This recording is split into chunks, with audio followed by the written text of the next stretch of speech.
Alkitab ini setiap masa ada yang berbeda, ada yang diganti, ada yang dihilangkan. Kalau memang itu wahyu Tuhan, wahyu Allah, kenapa harus disempurnakan manusia? Apakah kurang sempurna? Kan permasalahannya di situ. Akhirnya saya meragukan Alkitab sebagai wahyu Allah, ya karena saya butuh untuk berislam, saya kesampingin resikonya. Akhirnya seperti itu, Pak. Walaupun kemudian resiko itu terjadi. Waktu itu sempat terucap dari mulut ibu saya, orang tua yang masih saya punya karena bapak sudah nggak ada. Detik ini kita bukan lagi ibu dan anak. Beliau bilang seperti itu.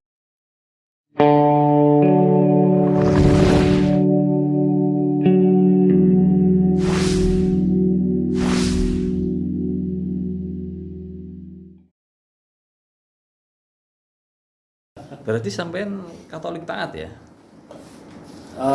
Dididik untuk taat dan menjadi Katolik taat ya? Saya pernah dicalonkan menjadi dua figur di gereja lingkungan saya, dan dua kalinya saya tolak. Pertama jadi ketua lingkungan.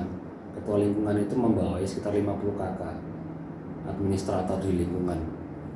Yang kedua adalah menjadi seorang prodiakon di umur saya 28 tahun. Prodiakon takmir itu ya? Ya, jadi dan prodiakon di gereja itu apabila ada ekaristi, beliau adalah orang-orang yang akhirnya membawa hosti dan diberikan kepada umat. Jadi saya dicalonkan menjadi dua figur itu, saya tolak terus karena memang waktu itu saya lumayan agak aktif di lingkungan, dan ya hampir setiap hari saya ikut misa yang harian. Jadi bukan cuma 1 minggu di gereja, tapi saya juga ikut misa harian di lingkungan saya, di gereja saya 5:30 pagi.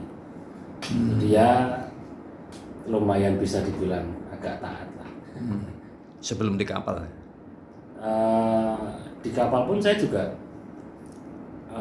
berusaha mendekatkan diri saya sama Tuhan saya kan gitu. Saya juga bawa Alkitab ke sana. Ya setelah dari kapal lumayan agak renggang memang, karena kekecewaan itu. Kenapa kok saya akhirnya memilih Islam sebagai tuntunan hidup saya, agama yang saya percaya? Itu karena sebelum mengenal Islam, saya seorang yang ateis. Maksudnya saya pernah memiliki kepercayaan saya yang lama itu Katolik. Kemudian ada di mana fase permasalahan hidup itu datang justru dari inkaran keluarga, kemudian menyebabkan saya hilang arah waktu itu. Masalahnya apa boleh diceritakan nggak? Yang kemudian saya membuat sampean kehilangan arah. Sebenarnya problemnya itu berawal dari problem keuangan di rumah tangga saya. Misalnya rumah tangga inti saya, karena bapak itu memang orang berada. Kan posisi waktu itu kan saya turun dari kapal pesiar waktu itu, saya sempat di kapal, terus memutuskan untuk dekat dengan keluarga inti saya, misalnya keluarga saya pribadi. Kemudian ada perubahan sikap dari punya anak-anak. Waktu itu saya merasa bahwa ya mungkin realistis ya, karena bagaimanapun manusia butuh uang. Tapi saya tidak bisa menerima itu, karena mau dimanapun saya bisa cari rezeki. Mau dimanapun saya, yang penting saya dekat dengan keluarga saya lebih nyaman daripada saya harus jauh di luar negeri sana. Kok dulu bekerja di kapal? Iya, saya bekerja di kapal. Sempat bekerja di kapal dan hasilnya banyak? Ya alhamdulillah waktu itu memang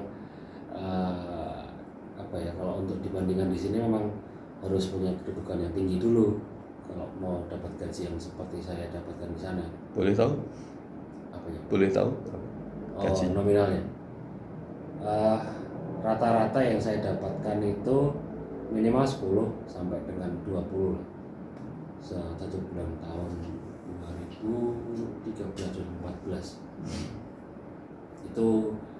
Kemudian alasan yang membuat saya nggak kepingin kembali lagi ke kapal itu karena waktu anak saya yang pertama lahir saya nggak menyaksikan. Jadi 3 bulan kandungan saya berangkat, saya belum pulang, anak sudah lahir. Itu saya merasa saya dosa saya karena nggak ada di situ melihat anak saya. Saya pulang sudah umur 3 bulan. Ya nggak tahu, ini mungkin ego saya. Saya kepingin stay di Jogja, kumpul sama mereka semua, cari uang mulai dari apa yang saya bisa waktu saya di kapal. Ya kemudian akhirnya ada perubahan sikap karena mungkin penghasilan per bulan jadi berbeda. Nah, itu akhirnya saya setelah itu saya mulai jadi kerja di vendor transportasi online waktu itu. Lumayan sebenarnya kalau untuk ukuran di Jogja ya sudah sangat bisa nyaman, tetapi mindsetnya adalah tidak sama seperti saya waktu di kapal gitu. Ya akhirnya saya kehilangan arah di situ. Saya mulai kenal dunia malam, mulai kenal dengan apapun sampai saya pernah ya terjerumus lah di situ. Tetapi itu nggak pernah memberikan saya kebahagiaan yang benar-benar bahagia. Terutama kalau misalnya sudah selesai semuanya, saya mikir hidup nggak bisa kayak gini terus. Yang saya cari kesenangan yang menurut saya itu senang, tapi kok cuma kayak gini aja sebenarnya. Nah itu yang akhirnya menyebabkan saya ateis waktu itu. Saya kalau memang Tuhan ada, nggak mungkin saya diberi perasaan seperti ini. Yang saya tahu adalah Tuhan yang maha mengetahui perasaan hambanya gitu. Kenapa saya diberi perasaan yang kayak gini? Saya berdoa juga kok percuma rasanya. Saya nggak pernah dapat feels yang yang happy, yang bahagia pada saat saya curhat waktu itu sama pencipta saya. Terus saya memutuskan bahwa Tuhan nggak ada waktu itu. Tuhan nggak ada. Kemudian nggak selang Tuhan nggak ada tapi beragama masih. Saya sama sekali udah nggak pernah ke gereja waktu itu. Terus ada momen dimana pas lagi ngopi pagi gitu tuh, saya sempat nyadari kalau misalnya memang Tuhan nggak ada manusia satupun di dunia ini yang bisa bikin awan yang lewat itu nggak mungkin ada manusia yang bisa bikin. Akhirnya saya merasa bahwa setelah melihat awan itu, melihat sekeliling ada daun, ada saya pribadi yang nggak mungkin orang bisa bikin jantung saya. Akhirnya saya merasa bahwa saya ini lemah dan Tuhan itu ada. Permasalahannya adalah saya nggak percaya sama yang namanya agama. Karena agama yang saya anut dari saya lahir sampai dengan umur 30 tahun itu, saya merasa bahwa kalau saya berdoa nggak dapat nikmatnya berdoa. Dan mungkin itu sebagian besar orang yang akhirnya memilih Islam dan mengucap kalimat syahadat, perasaannya hampir sama semuanya. Jadi ada kebimbangan pada saat berdoa, istilah beribadah di tempat-tempat yang kepercayaan yang lama. Terus mungkin titik baliknya itu adalah pada saat saya melihat di handphone saya itu tiba-tiba keluar konten beliau, terus bagaimana beliau menjelaskan tentang beliau itu siapa? Agama. Beliau itu Dr. Zakir Naik gitu. Oh. Jadi beliau jauh di sana, saya nggak ngerti beliau nggak ngerti saya, apalagi cara beliau menjelaskan dengan data, bukan dengan opini, justru dengan kitab yang saya punya waktu itu sangat masuk di akal saya, sangat masuk di logika saya. Akhirnya saya merasa bahwa ada benarnya juga. Waktu itu soal apa? Yang masuk ke logika sendiri. Yang jelas yang saya pasti lihat itu adalah karena konten beliau yang saya lihat ada mungkin sekitar 15-20 konten. Jadi pasti tentang bagaimana hubungan Islam, komparasi antara Islam dengan Katolik, komparasi Islam dengan Hindu, pasti itu. Karena waktu itu yang saya cari, kan itu yang saya butuhkan waktu itu. Akhirnya saya nemu jawaban-jawaban di mana menurut Alkitab sendiri Yesus bukan Tuhan. Terus kenapa harus ada perantara saya dan Tuhan saya? Kenapa harus ada Yesus di situ? Itu menurut saya. Jadi kalau saya kepingin berdoa ya afdolnya saya berdoa secara langsung. Saya memintanya langsung, nggak perlu ada perantara apapun gitu. Karena apa ya? Di Alkitab pun juga Tuhan itu tidak diperanakkan gitu. Tuhan cuma satu. Itulah akhirnya saya memutuskan untuk memilih Islam sebagai tontonan hidup saya. Kemudian saya nanya ke beberapa teman, beliau arahkan saya ke Masjid Jogokarian waktu itu. Itulah story behind gimana saya kok akhirnya memilih Islam, kemudian bersara di Jogokarian, terus akhirnya ya qadarullah nyampe di tempat ini, ketemu dengan tim dari Pak Bambang juga. Masya Allah. Gitu. Ketika masa pencarian itu, apakah Mas Matias tidak bertanya atau konsultasi kepada mungkin gereja, kan dulu agamanya Katolik, Ya. atau ke Romo, pendeta Ya. gitu? Karena saya sudah hilang percaya, Pak. Karena saya sudah hilang percaya, maksudnya gini, saya pribadi sudah nyamannya mutlak, ketidaknyamanan saya itu sudah mutlak gitu lah. Akhirnya saya tidak mempercayai agama apapun waktu itu. Dan akhirnya saya mencari sendiri. Kenapa saya harus percaya sama orang kalau saya ingin memuaskan pribadi saya sendiri, intinya gitu kan. Jadi saya itu kepengen apa yang saya rasain itu saya cari sendiri. Karena selama 30 tahun saya ngikutin agama yang menjadi agama orang tua saya. Di endingnya saya tidak merasa kebahagiaan yang benar-benar kalau orang sekarang bilang hakiki gitu loh. Terus kalau misalnya saya harus bertanya kepada Romo, pada apa ya istilahnya pastor di gereja atau siapapun, prodi apa segala macam, kok saya punya kesimpulan jawaban-jawaban beliau pasti tidak akan pernah memuaskan saya. Karena apa? Karena bahasa-bahasa di Alkitab juga menurut saya pribadi banyak kiasan di situ. Dan akhirnya apa ya? Karena kan saya juga sering lihat konten-konten di mana orang ngomong, saat saya tanya ke Romo, saya hanya disuruh untuk percaya. Percaya saja itu.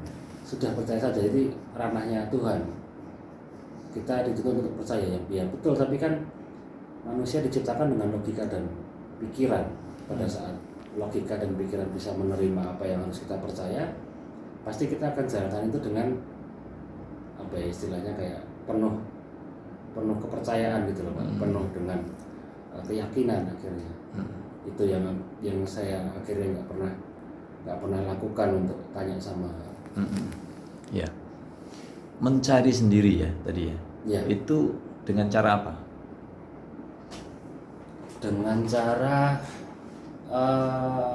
begini. Jadi saya itu kan tidak pernah punya teman ustaz, tidak pernah punya teman yang menurut saya apa ya ilmu agamanya juga mantap gitu loh. Karena memang waktu itu saya benci Islam. Saya ngeliat ustaz nggak senang. Kenapa? Saya ngeliat ustaz itu nggak senang. Ustaz nggak senang. Iya. waktu itu saya memang salah satu orang yang mungkin bisa dibilang benci sama Islam. Saya nggak suka dengan Islam, walaupun setelah akhirnya saya menyadari bagaimana ajaran Islam ini diajarkan. Mencari Islam tuh, ya tadi ya, mencari Islamnya itu lewat buku, YouTube, atau bertanya ke Ustadz? Pencarian Islam saya hanya dan akhirnya berakhir di Dr. Zakir Naik. Karena apa? Karena itu sudah cukup buat saya, meyakinkan saya bahwa Allah ini cuma satu, nggak punya anak, nggak perlu pakai perantara, berdoanya bisa langsung, meminta apapun bisa sama-sama Allah. Itu satu. Yang kedua, Yesus nggak pernah bilang dirinya Tuhan, tidak pernah menyatakan langsung bahwa dirinya Tuhan. Terus ada ajaran-ajaran di Perjanjian Lama yang menurut saya justru dilanggar di gereja. Kan akhirnya menjadi ironi toh Pak. Pada saat anggur itu tidak boleh diminum, tapi menjadi sebuah apa ya? Sebuah ritual ibadah. Terus kemudian adanya apa ya istilahnya, Alkitab ini setiap masa ada yang berbeda, ada yang diganti, ada yang dihilangkan.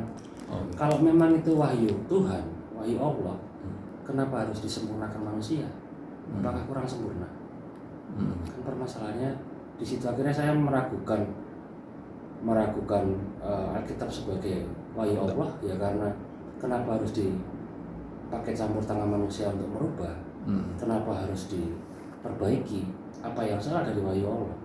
Kalau memang Allah itu maha suci dan maha segalanya, kenapa harus dirubah-rubah? Itu yang akhirnya memantapkan saya pribadi.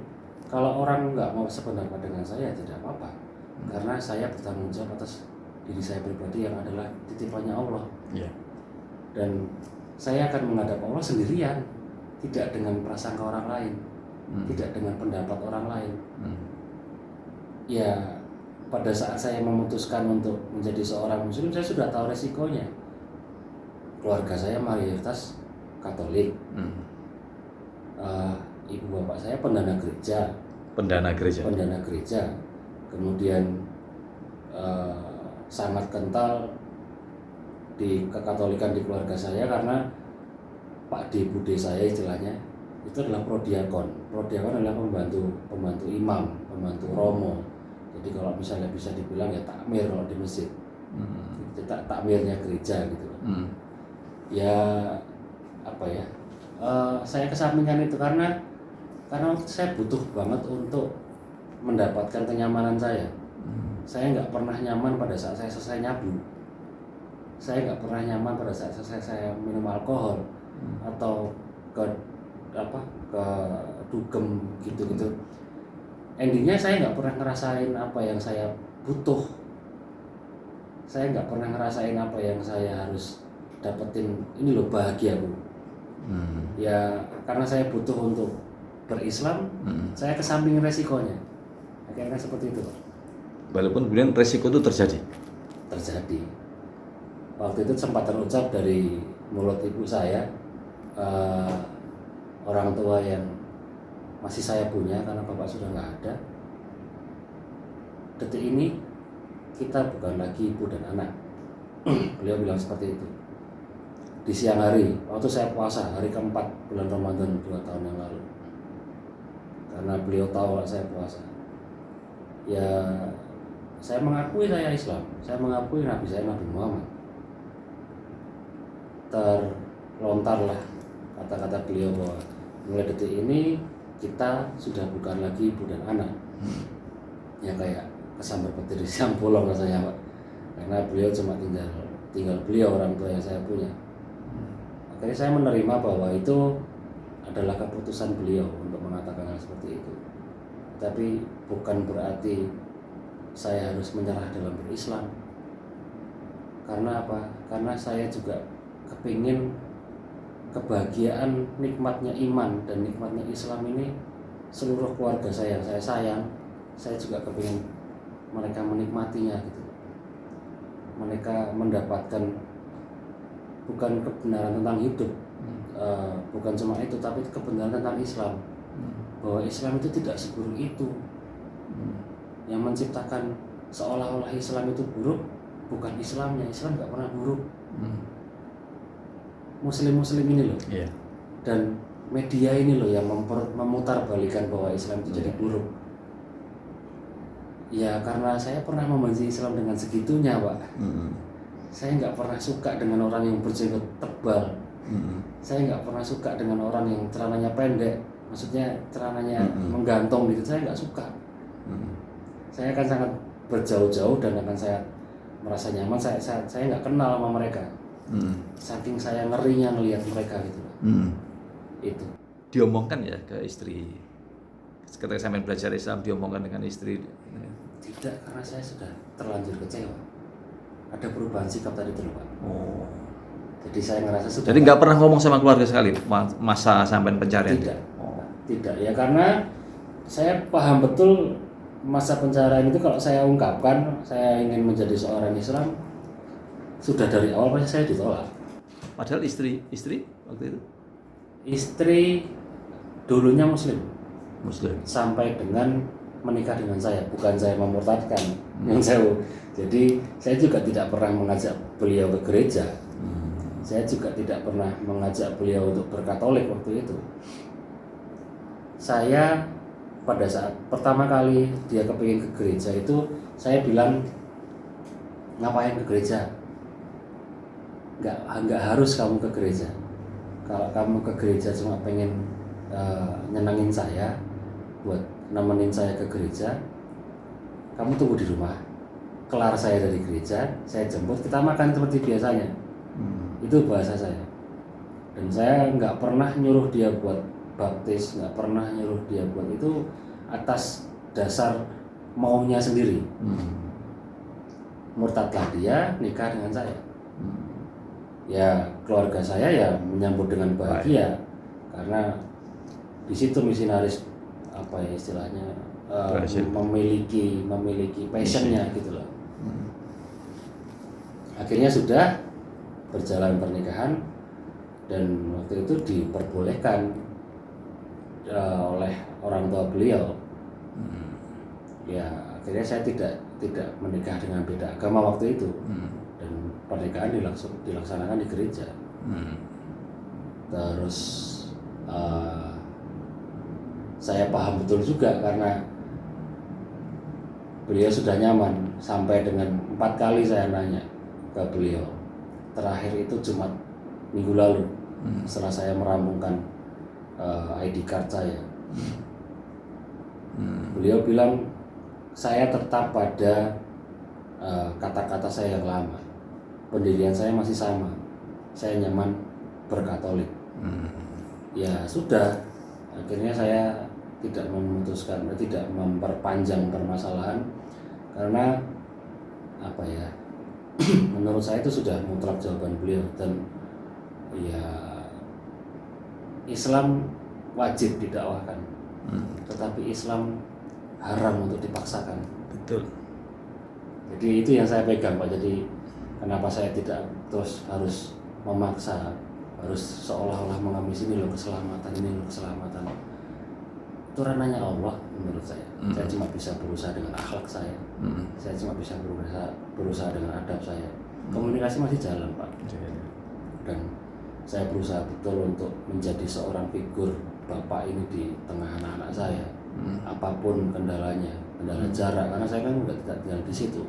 Karena kembali lagi bahwa pernikahan itu dilakukan di gereja, sedangkan saya sekarang seorang Muslim.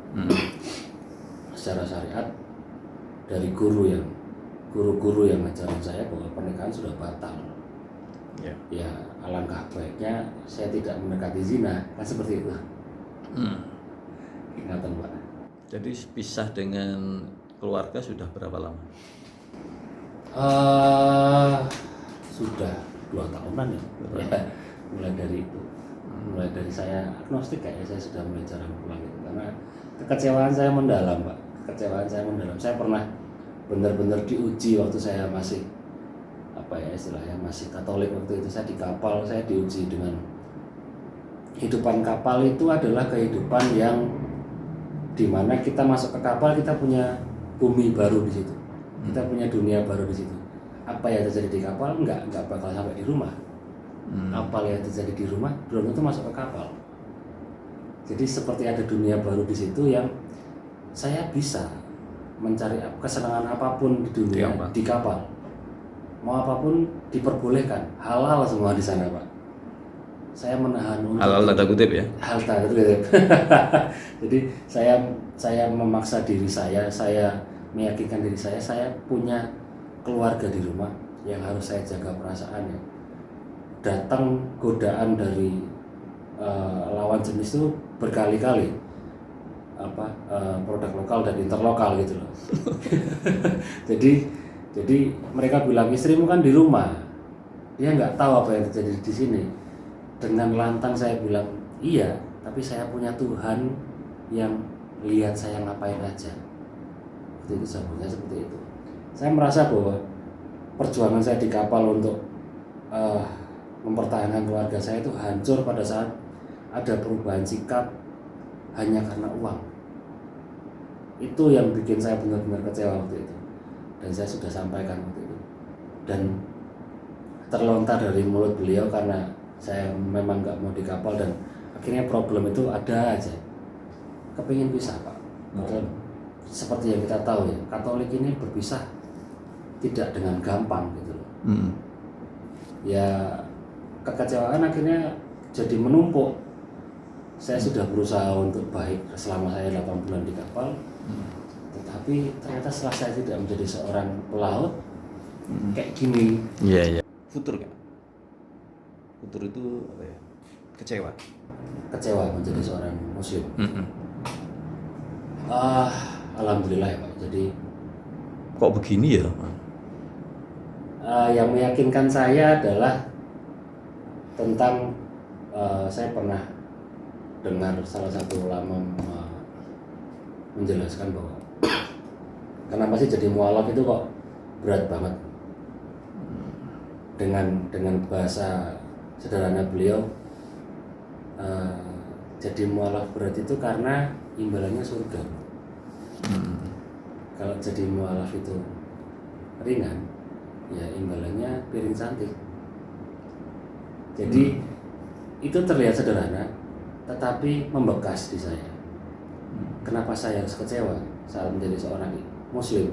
Kenapa saya harus mempertanyakan gini amat sih jadi orang Islam ya? Mendingan saya pulang, mendingan saya jadi Katolik lagi kalau harus segininya berjuang untuk agama. Tetapi janji Allah pada saat kita manusia memperjuangkan agama Allah, ya Allah yang akan jaga kita. Dan 2 tahun saya juga nggak pernah lapar. 2 tahun saya juga nggak pernah lepas dari kasih sayang Allah gitu loh. Jadi saya masih hidup sampai sekarang. Dan saya juga nggak pernah ngerasa yang aduh besok apa ya. Karena saya yakin betul karena Allah ada buat saya. Kapanpun Allah mau tolong, itu kehendak Allah. Dan yang saya rasakan adalah pertolongan Allah ke saya itu last minute. Allah pengen ngetes dulu, segimana sih kamu percaya sama saya. Karena jangan ngaku kamu beriman kalau kamu belum dicoba. Ya itu Pak, akhirnya meyakinkan saya nggak akan pernah. Insya Allah, semoga Allah jaga niat saya bahwa saya nggak akan pernah tergiur dengan apapun imbalan yang akan saya dapatkan pada saat saya pulang. Amin. Karena sudah terlontar imbalannya. Imbalan dunianya sudah terlontar. Dan saya apa? Ya semuanya Pak, apa yang saya mau. Siapa yang mau? Iya keluarga. Beliau mendengar gereja untuk menyenangkan saya pada saat saya mau pulang itu kan apapun pasti dikasih. Ya duniawinya mungkin saya dapat, tetapi tidak dengan akhiratnya kan begitu konsepnya. Karena saya yakin betul manusia diciptakan tujuannya cuma satu, mencari rahmat Allah untuk dapat tiket masuk ke surga. Maaf, ini orang tua masih kerja? Gimana Pak? Orang tua masih kerja? Masih. Bapak sambung saya masih ada di kepolisian sampai sekarang. Ibu saya adalah apa ya, kalau bisa dibilang agensi director salah satu perusahaan dari Swiss, perusahaan asuransi. Jadi ya kalau bisa dibilang ya sudah mapan. Sangat maaf. Begitu Bapak. Artinya mobil ada 3 di rumah. gitu ya. Iya. Dan saya itu kemarin kan sempat main ke rumah Pak. Dan saya bercanda juga sama ibu saya, kan hubungan sekarang sudah mulai baik tuh. Saya main ke rumah, tiba-tiba ibu saya video call, baru lagi di kerjaan gitu. Dari mana? Dari rumah. Terus gimana anak-anak sehat? Ya tadi yang saya lihat anak-anak sehat, ceria semua. Saya bercanda. Saya tuh melihat TV di ruangan tamu. Itu TV itu lebih lebar daripada kasur saya. Ibu saya ketawa. Ya segitunya Pak. Jadi sampai yang menurut saya tidak perlu untuk dibeli, akhirnya terbeli gitu loh Pak. Ibu saya bilang, ya karena TV itu saya butuh untuk saya olahraga. Oke, jadi saya nggak mau memperdebatkan itu, tetapi saya menyadari bahwa keluarga saya ini keluarga mapan gitu. Iya. Insya Allah, ya Allah. Ya. Baik, Mas Matias. Terima kasih ini Sama-sama. kisahnya. Alhamdulillah. Saya tuh apa ya? Ya mungkin sudah beberapa kali saya ditanya.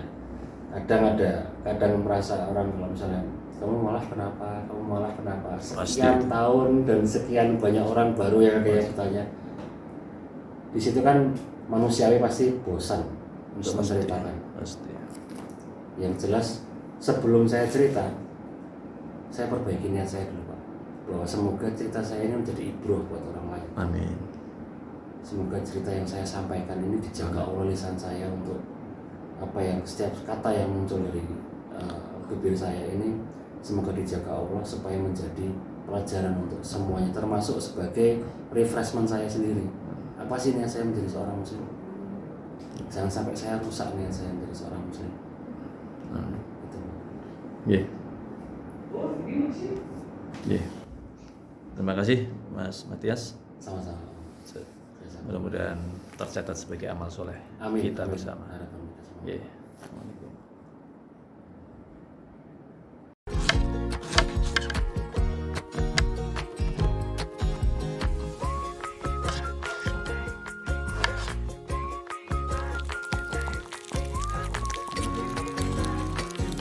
Hai Papa.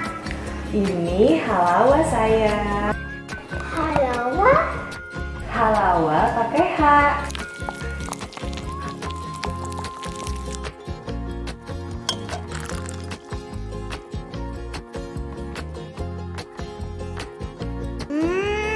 Enak.